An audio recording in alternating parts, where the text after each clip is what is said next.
Other curriculum development explain पाठ्यक्रम विकास के अन्य प्रतिमान। Other models of curriculum development पाठ्यक्रम विकास के इल्दा-ताबा प्रतिमान के अतिरिक्त अन्य कई प्रतिमान हैं, जिसमें प्रमुख प्रतिमानों की विवेचना निम्न प्रकार है। नंबर 1, राल्फ टायलर प्रतिमान। 1949 में राल्फ टायलर ने प्रसिद्ध तकनीकी वैज्ञानिक प्रतिमान को पाठ्यक्रम विकास हेतु प्रस्तुत किया।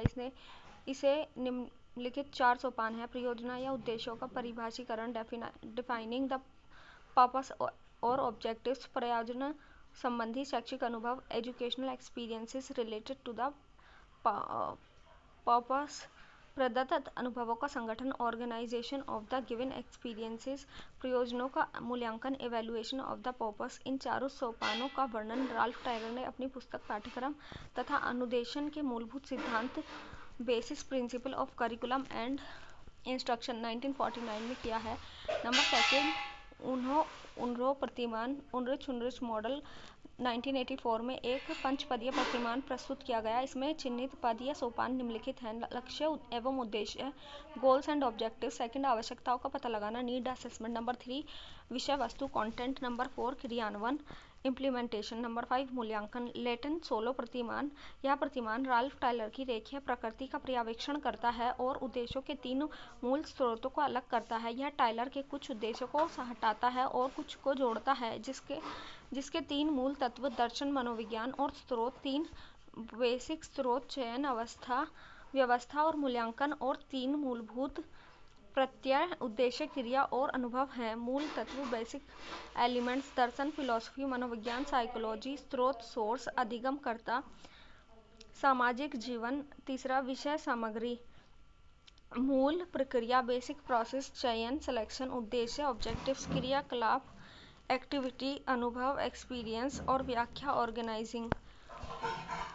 सेलर एवं अलेक्जेंडर प्रतिमान। सेलर एंड अलेक्जेंडर प्रतिमान में निम्नलिखित उद्देश्य हैं: लक्ष्य, उद्देश्य और कार्य क्षेत्र, एम, ऑब्जेक्टिव एंड स्कोप। पाठ्यक्रम रूपरेखा, करिकुलम डिजाइन।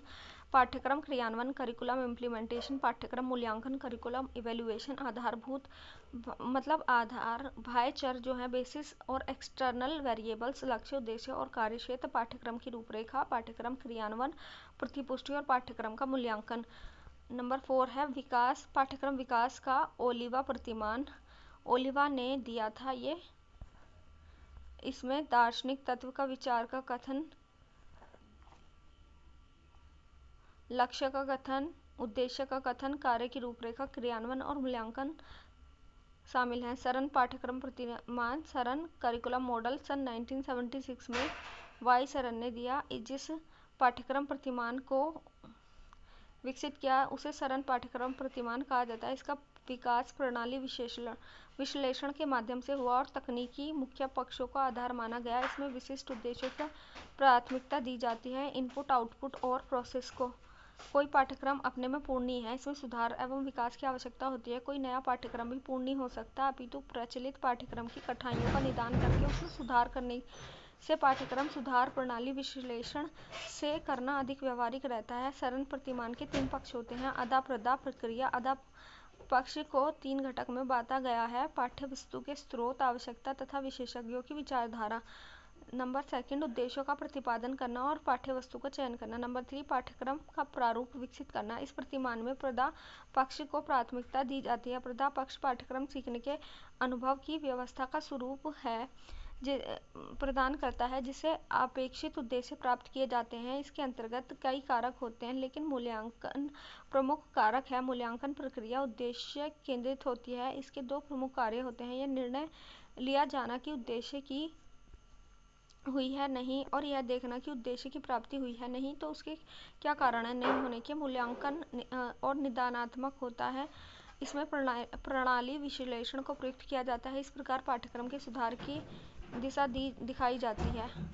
इस प्रतिमान में अदा, प्रदा और प्रक्रिया के संपादन के लिए निम्नलिखित सोपानों का अनुसरण किया जाता है: आवश्यकता के मूल्यांकन हेतु सर्वेक्षण, सर्वे ऑफ नीड असेसमेंट। भावी आवश्यकता हेतु मूल्यांकन, असेसमेंट फॉर फ्यूचर नीड। उद्देश्यों की पहचान, आइडेंटिफिकेशन ऑफ ऑब्जेक्टिव्स। उद्देश्यों का व्यवहारिक रूप में लिखना, फॉर्मुलेशन ऑफ बिहेवियरल ऑब्जेक्टिव्स। पाठ्य वस्तु का चयन, सिलेक्शन ऑफ कंटेंट। मूल्यांकन प्रणाली का प्रारूप, डिज़ाइन ऑफ इवेल्युएशन सिस्टम, स्रोतों का विकास, रिसोर्स ऑफ डेवलपमेंट, जांच करना, ट्राई आउट, समीक्षा करना, रिव्यू। इस सोपान के अंतर्गत इस प्रतिमान में पाठ्यक्रम का विकास किया जाता है। यह प्रतिमान अधिक व्यवहारिक है क्योंकि इसमें अनुभव और जांच के आधार पर अंतिम प्रारूप तैयार किया जाता है। यद्यपि इसमें अधिक समय लगता है, इसलिए यह मितव्ययी नहीं है, तथापि इसका प्रारूप अधिक व्यापक है।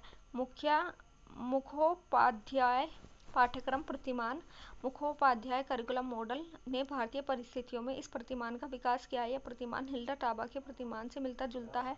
इसके अंतर्गत व्यवहार परिवर्तन संबंधी आंकड़ों को एकत्रित करके उनका अर्थापन किया जाता है। इस प्रतिमान के अंतर्गत पाठ्यक्रम विकास की प्रक्रियाओं को 2 अवस्थाओं में विभाजित किया गया है। प्रथम अवस्था में यह ज्ञात किया जाता है कि उद्देश्य, शिक्षण विधियों तथा संस्थाओं के साधनों का छात्रों द्वारा कितना उपयोग किया जा सकता है। इसके अंतर्गत पाठ्यक्रम के लिए आधार तथा स्रोत को ज्ञात किया जाता है। द्वितीय अवस्था में इनके आधार पर पाठ्यक्रम के प्रारूप में सुधार किया जाता है और उन सुधारों का निरीक्षण एवं मूल्यांकन उद्देश्यों की प्राप्ति की दृष्टि से किया जाता है। इसके लिए मानदंड परीक्षण का प्रयोग किया जाता है। मुखोपाध्याय पाठ्यक्रम प्रतिमान में निम्नलिखित 5 सोपान का अनुसरण किया जाता है। प्रथम सोपान के अंतर्गत छात्रों की आवश्यकता एवं विकास क्रम पाठ्य वस्तु को ध्यान में रखकर उद्देश्यों का निर्धारण किया जाता है। द्वितीय सोपान में उद्देश्यों को व्यवहारिक रूप में लिखा जाता है, जिससे उनका विशिष्टीकरण भी होता है। शिक्षक पाठ्य वस्तु की सहायता से शैक्षिक क्रियाओं का संपादन करता है और सीखने की अपेक्षित परिस्थितियां पैदा करता है, जिससे छात्र के व्यवहार में अपेक्षित व्यवहार परिवर्तन लाया जा सके। तृतीय सोपान में उन स्रोतों को ज्ञात किया जाता है जिनका उपयोग छात्र अपने अध्ययन में कर सकता है। संस्था के स्रोत में शिक्षकों की योग्यता को भी सम्मिलित किया जाता है।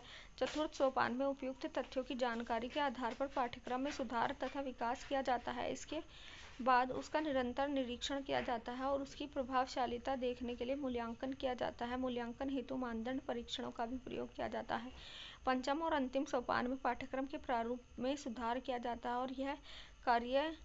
और ये कहाँ तक उपयोगी और सार्थक है, इसको देखा जाता है और पाठ्यक्रम का उद्देश्य के प्रति मूल्यांकन किया जाता है।